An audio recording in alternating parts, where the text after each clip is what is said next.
Hello everyone, मैं हूं doctor शिखा और आपका स्वागत है मेरे यूट्यूब चैनल पे।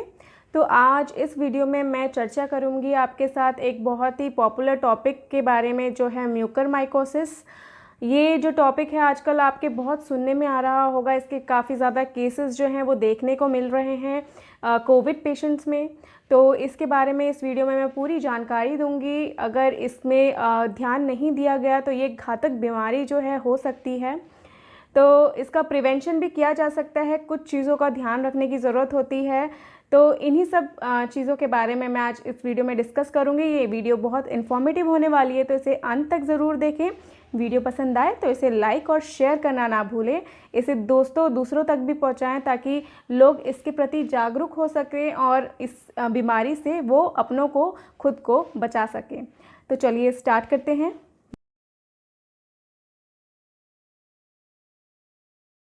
म्यूकरमाइकोसिस यानी कि ब्लैक फंगस, इसे पहले ज़ाइगोमाइकोसिस के नाम से जाना जाता था। ये एक ऐसी बीमारी है, एक ऐसा फंगल इन्फेक्शन है जो कि एक ग्रुप ऑफ मोल्स के थ्रू होता है। और ये जो मोल्स होते हैं ये आमतौर पे हमारे आसपास के वातावरण में पाए जाते हैं। जो सॉइल है, मिट्टी है, उसमें पाया जाता है। एनिमल वेस्ट हो गया या फिर कोई भी डिकेइंग चीज़ है या फिर सड़न वाली चीज़ है, उन सब जगह ये जो मोल्ड्स हैं ये पाए जाते हैं। ये अभी ही इनके बारे में इतना सुनने के लिए आ रहा है क्योंकि इनके केसेस मिल रहे हैं, नहीं तो ये हमारे वातावरण में हमेशा से ही हैं। ये नॉर्मली तो हमें इतना इन्फेक्ट नहीं करते हैं, नॉर्मली इनका कोई प्रभाव नहीं होता है हमारे शरीर पे, इनसे कोई खतरा नहीं होता है हमारे शरीर को। पर प्रॉब्लम तब आती है जब किसी की इम्यूनिटी जो है वो लो हो जाती है। भले वो किसी बीमारी की वजह से है, भले वो कुछ मेडिसिन्स पे है, उसके इफ़ेक्ट की वजह से है, कोई इम्यूनो कॉम्प्रोमाइज्ड बीमारी है उसकी वजह से। तो इन सब चीज़ों की वजह से जब इम्यूनिटी कॉम्प्रोमाइज़ हो जाती है, इम्यूनिटी कम हो जाती है बॉडी की, तब ये इन्फेक्शन जो है होने के चांसेस बढ़ जाते हैं। इसका अगर ध्यान नहीं रखा गया, इसके शुरुआती सिम्टम्स नहीं समझ पाए, तो फिर ये जल्दी ही एक घातक बीमारी के रूप में इसका बदलाव हो सकता है। तो इसीलिए इसमें बहुत ज़्यादा सतर्कता होना ज़रूरी है, अपने प्रिकॉशंस लेने बहुत ज़रूरी है इसे अवॉइड करने के लिए। ये जो फंगल इन्फेक्शन है ये हाई ग्लूकोज और एक एसिडिक मीडियम में बहुत अच्छी तरह से ग्रोथ कर जाता है। इसीलिए इसके जो केसेस हैं वो ज़्यादातर डायबिटिक पेशेंट्स में देखे गए हैं। ये एक एंजियो इन्वेसिव बीमारी होती है, यानी कि जो आपके ब्लड वेसल्स होते हैं ये उसको इफ़ेक्ट करती है, उसको डिस्ट्रॉय कर देती है। ये जो बीमारी होती है ये एक इंसान से दूसरे इंसान में नहीं फैलती, ये नॉन कंटेजियस होती है। ये जो बीमारी है ये 5 तरीक़ों से हमारे शरीर को इफ़ेक्ट कर सकती है। पहला जो पार्ट होता है वो है राइनोसेरिब्रल, जो कि आपके नोज़ पार्ट और जो ब्रेन पार्ट होता है उसको इफ़ेक्ट करता है। सेकेंड, ये आपके लंग्स को, पल्मोनरी रीजन को इफ़ेक्ट कर सकता है। थर्ड, ये आपके जो क्यूटेनियस रीजन है, जो स्किन है, उसको इफ़ेक्ट कर सकता है। फोर्थ, अगर आपके जीआईटी में हो तो ये जीआईटी को भी इफ़ेक्ट कर सकता है, जो आपके गैस्ट्रोइंटेस्टाइनल ट्रैक्ट है तो ये उसको इफ़ेक्ट कर सकता है। पांचवा, ये डिसएमिनेटेड फॉर्म में जगह जगह बॉडी में अलग अलग जगह पे हो सकता है। ज़्यादातर ये जो केसेस हैं ये जब हम इनको इनहेल कर लेते हैं अपने एनवायरनमेंट से, तो ये ज़्यादातर इनहेलेशन की वजह से ये केसेस देखे जाते हैं। और लेस ऑफन जो है ये अगर आपको कहीं पे कट है ये उसके थ्रू भी हमारी बॉडी में आ सकते हैं। बात करते हैं इसकी हाई रिस्क कैटेगरी की कि किनको ये जो बीमारी है वो होने के ज़्यादा चांसेस हैं। तो सबसे पहले जिनकी शुगर कंट्रोल नहीं है, जो डायबिटिक पेशेंट्स हैं, उनमें ये होने के बहुत ज़्यादा चांसेस होते हैं। सेकंड, जो कि एक प्रोलॉन्ग्ड स्टेरॉइड थेरेपी पे हैं तो उसमें ये हो सकता है, उनमें ज़्यादा चांसेस होते हैं ये बीमारी होने के। अगला है, अगर किसी को ब्लड कैंसर की बीमारी है तो उनमें भी ये ज़्यादातर देखा जा सकता है इम्यूनिटी कम होने के कारण। इसके अलावा किसी में अगर ऑर्गन ट्रांसप्लांट हो रखा हो और वो मेडिकेशन पे हो तो उनमें भी ये बीमारी जो है वो देखी जा सकती है। इसके अलावा अगर एड्स है या बर्न हुए हैं किसी को, जिसमें कि इम्यूनिटी जो है वो कम हो जाती है, तो ये कैच करने के चांसेस जो हैं फंगल इन्फेक्शन के ज़्यादा हो जाते हैं। इसके अलावा अगर कोई लंबे समय से ऑक्सीजन थेरेपी ले रहा है ऑक्सीजन कंसनट्रेटर के थ्रू, तो फिर उनमें भी ये चांसेस जो हैं होने के, फंगल इन्फेक्शन होने के देखे जाते हैं। इसके कॉमन प्रेजेंटेशन की बात करें तो फिर कॉमनली इसका जो प्रेजेंटेशन होता है मेनली आपके जो साइनस है उनको इफ़ेक्ट करता है, साइनसाइटिस कर देता है, साइनस के इन्फ्लेमेशन कर देता है। इसके अलावा ये आपके नेज़ल ब्लॉकेज हो सकता है, इसमें नाक बंद होना या फिर नेज़ल ड्रेनेज हो सकता है, यानी कि आपके नाक से रेड या ब्लैक कलर का जो डिस्चार्ज है वो निकल सकता है। इसके अलावा इसमें फ़ीवर, हेडेक की भी दिक्कत हो सकती है। जो आपका साइनस एरिया है वहाँ पे आपको पेन हो सकता है। वहाँ की स्किन जो है वो इन्फ्लेमेशन के कारण नाक के आसपास की स्किन रेडिश कलर की हो सकती है।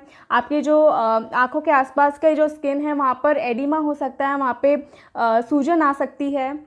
और अगर ये जो बीमारी है, ये फंगल इन्फेक्शन जो है, ये अगर आपके साइनस के बाहर स्प्रेड हो गया तो फिर ये आपके जो भी नेज़ल सेप्टम एरिया है या फिर जो भी माउथ का रूफ होता है उसमें जाके ये डिकेइंग कर सकता है। वहाँ पे जाके उस एरिया को ये धीरे धीरे खा जाता है और वहाँ पे सड़न पैदा कर देता है।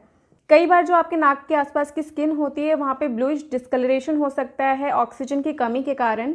विजन में प्रॉब्लम हो सकती है, आपको दिखना जो है वो ब्लर हो सकता है या फिर डबल विजन की शिकायत हो सकती है।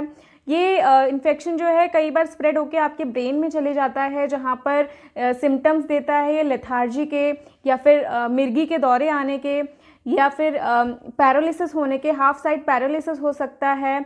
आपकी जो स्पीच है वो स्लर्ड हो सकती है, क्लियर नहीं होती है स्पीच, अनकॉन्शियसनेस हो सकता है या फिर ब्रेन एब्सेस हो सकता है। तो इस केस में जब ये आपके नाक के आसपास के एरिया और ब्रेन को अफेक्ट कर देता है तो फिर इसे राइनोसेरिबेलर म्यूकरमाइकोसिस के नाम से जाना जाता है। इसके अलग अलग प्रेजेंटेशन की बात करें तो सबसे पहले हम बात करते हैं आइज़ की। आइज़ में देखा गया है कि ये जो आपके मसल्स होती हैं आइज़ की उसको वीक कर देता है, टोसिस कर देता है। टोसिस यानी कि जो आपकी एक आईलिड है वो ड्रूपिंग हो सकती है, नीचे की तरफ आ सकती है। आपके जो आँखों के आसपास सूजन आ जाती है, एडिमा हो जाता है, प्रोप्टोसिस हो जाती है, जो आपकी आई बॉल से बाहर की तरफ आ सकती हैं, प्रोप्टोसिस बोलते हैं जिसको। विजन लॉस हो सकता है या फिर ब्लड या डबल विजन जो है इसकी शिकायत हो सकती है। आई की मूवमेंट जो है वो काफ़ी पेनफुल हो सकती है। तो ये सारी प्रेजेंटेशन अगर आपका आई पार्ट अफेक्टेड है तो ये आपको देखने को मिल सकता है। इसके अलावा अगली बात करेंगे हम लंग्स की। लंग्स में ये इन्फेक्शन तब होता है जब हम इसके जो मोल्स हैं उसको इनहेल कर देते हैं, तो ये लंग्स में जाके आपके जो लंग्स हैं उनको इन्फ्लेम कर देता है। आपको कफ हो सकता है, फीवर हो सकता है, कफ में कई बार जो बलगम होता है उसमें खून निकल सकता है। अगला जो प्रेजेंटेशन है उसके बारे में बात करेंगे। अगर ये आपके जीआईटी एरिया को इफ़ेक्ट कर दे, जीआईटी एरिया जो है मतलब जो आपका पेट का एरिया है, तो यहाँ पर ये तब पहुँच सकता है जब हम अपने मुंह के थ्रू सांस लें तो उसके थ्रू फैल सकता है ये जीआईटी में, या फिर अगर आप कोई कंटामिनेटेड मोल्ड से कंटामिनेटेड कोई भी खाना खा लेते हैं तो उसके थ्रू भी ये आपके जीआईटी तक पहुंच के वहाँ पे इन्फ्लेमेशन कर सकता है। जीआईटी सिम्टम्स में यहाँ पे पेट में दर्द की शिकायत हो सकती है और जो खून की उल्टियाँ जो है वो हो सकती हैं। इसके अलावा जो परत होती है जिसमें कि आपके एब्डोमेन की पूरी लाइनिंग होती है जिसे हम पेरिटोनियम बोलते हैं, ये एब्डोमेन को लाइनिंग होती है और साथ में जो आपके ऑर्गन्स होते हैं उसको भी लाइन करता है। तो इस पेरिटोनियम की इन्फ्लेमेशन जो है इस केस में हो सकता है। अगली हम प्रेजेंटेशन की बात करेंगे, ये है डिसएमिनेटेड फॉर्म जो होता है। ये तब बोला जा सकता है जब ये आपकी बॉडी में अलग अलग पार्ट के अलग अलग ऑर्गन्स को एक साथ इफ़ेक्ट कर दे और ये बहुत ही सीवियरली इल जो पेशेंट्स होते हैं उनमें ही देखा जाता है, जो जिनकी इम्यूनिटी बहुत ज़्यादा लो होती है।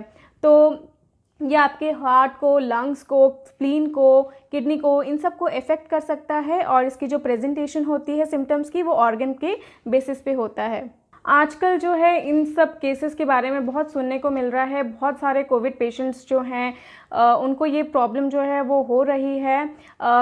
हॉस्पिटल से डिस्चार्ज होते ही या फिर ठीक होते ही कुछ दिन से कुछ हफ्ते के बाद ही उनको ये म्यूकरमाइकोसिस की जो दिक्कत है वो देखी जा रही है।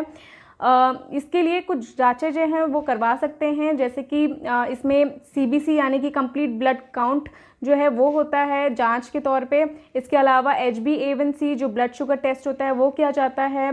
जो भी आपका नेक्रोटिक एरिया है यानी कि जहाँ भी आपके जो टिश्यू है वहाँ पे जहाँ पे सड़न हो चुकी है उस एरिया को वहाँ से थोड़ा सा टिश्यू लेकर उसकी बायोप्सी की जाती है, उसे अच्छे से जांच किया जाता है। इसके अलावा इसमें सीटी स्कैन हो सकता है, सीटी CNS हो सकता है और इस जो आपका नेज़ल सैंपल है, नेज़ल स्वैब का सैंपल, उसकी जांच भी हो सकती है। तो ये सारी बात हो गई इसके डायग्नोसिस की। ट्रीटमेंट की बात करते हैं तो इसका बेसिक जो ट्रीटमेंट है वो यही है कि इसमें अगर आप शुरू में ही सतर्क हो जाएं, अगर आपको सिम्टम्स लगे तो इसमें एंटी फंगल थेरेपी जो है वो दी जाती है और इससे लोग जो हैं वो ठीक भी हो जाते हैं। जिनका केस जो है वो बहुत एडवांस हो जाता है उस केस में एक सर्जरी की जाती है जहाँ पर उनका जो नेक्रोटिक पार्ट है, जो भी सड़न वाली चीज़ है, उसे अलग कर दिया जाता है। और होम्योपैथी की बात करें तो होम्योपैथी में भी आप एक सपोर्टिव ट्रीटमेंट की तरह से ले सकते हैं। इसमें आपको कोई भी होम्योपैथिक मेडिसिन जो है वो अपने आप अपने कहीं से सुनने में या अपनी मर्ज़ी से स्टार्ट ना करें। हमेशा एक होम्योपैथिक प्रैक्टिशनर के पास जाके अपना पूरा केस देके ही अपनी जो दवाई है वो शुरू करें। अब बात करते हैं इसके मैनेजमेंट की। इसे मैनेज करने के लिए आपको कुछ चीज़ों का ध्यान रखना होगा। इसे आप प्रिवेंट भी कर सकते हैं ये सारी चीज़ों का ध्यान रख के। तो सबसे पहली बात है, अगर आप शुगर पेशेंट हैं, डायबिटिक हैं, तो फिर अपनी शुगर को ज़रूर कंट्रोल पे रखें। स्पेशली जो स्टेरॉइड्स पे होते हैं पेशेंट, उनकी शुगर जो है स्टेरॉइड्स लेने की वजह से काफ़ी बढ़ जाती है, तो इन्हें एक चेक रखना बहुत ज़रूरी है अपनी शुगर लेवल पे। एक बार हॉस्पिटल से डिस्चार्ज होके ये ना समझें कि अब उनको कुछ शुगर वगैरह की देखने की ज़रूरत नहीं है। आप पोस्ट कोविड भी अपनी शुगर जो है वो डेली बेसिस पे चेक करते रहिए कुछ टाइम के लिए। और इसके अलावा अगली बात करेंगे, अगर आप स्टेरॉइड्स ले रहे हैं तो स्टेरॉइड्स खुद से ना स्टार्ट करें और एकदम से इसकी जो मिसयूज़ है स्टेरॉइड्स का वो अवॉइड करें, क्योंकि हाई डोसेज ऑफ स्टेरॉइड्स से देखा गया है कि इसके केसेस जो हैं वो ज़्यादा होते हैं। तो हमेशा एक डॉक्टर की सलाह पर ही अपने लिए स्टेरॉइड्स लें। अगला है, अगर आप ऑक्सीजन थेरेपी पे हैं, ऑक्सीजन कंसंट्रेटर के थ्रू आप ऑक्सीजन ले रहे हैं, तो उसमें हमेशा जो पानी होता है बॉटल में वो हमेशा डिस्टिल्ड वाटर या बॉइल्ड वाटर ही यूज़ करें। इसमें टैप वाटर बिल्कुल भी ना यूज़ करें। इसके अलावा जो बॉटल है उसे थोड़ी थोड़ी देर में चेंज करते रहें पानी को। ये थोड़ा ध्यान रखकर आप इस केस को, म्यूकोरमाइकोसिस के केस को प्रिवेंट कर सकते हैं। अगर आपको थोड़ा भी वार्निंग साइन लगे, अगर आप कोविड हैं और डायबिटिक भी हैं और कुछ टाइम बाद अगर आपको ऐसा फील हो कुछ सिम्टम्स का, तो फिर तुरंत अपने डॉक्टर से कांटेक्ट करें, इसमें बिल्कुल देरी ना करें। तो ये कुछ टिप्स थे मैनेजमेंट के। इन टिप्स को ध्यान रखकर आप इस जो बीमारी है इसको बिल्कुल अवॉइड कर सकते हैं। अपनी शुगर को ज़रूर कंट्रोल में रखें। इसका मेन जड़ जो है वो यही है कि ये एक जो हाई ग्लूकोज मीडियम है उस पर ही ये इसका ग्रोथ जो है वो ज़्यादा होता है। इस टॉपिक से रिलेटेड अगर आपको कोई और जानकारी चाहिए तो आप मुझसे कमेंट बॉक्स में नीचे पूछ सकते हैं। इस वीडियो में इतना ही। मिलती हूँ आपसे अगली वीडियो में और इन्फॉर्मेटिव कंटेंट के साथ। Till then goodbye, stay healthy, stay aware.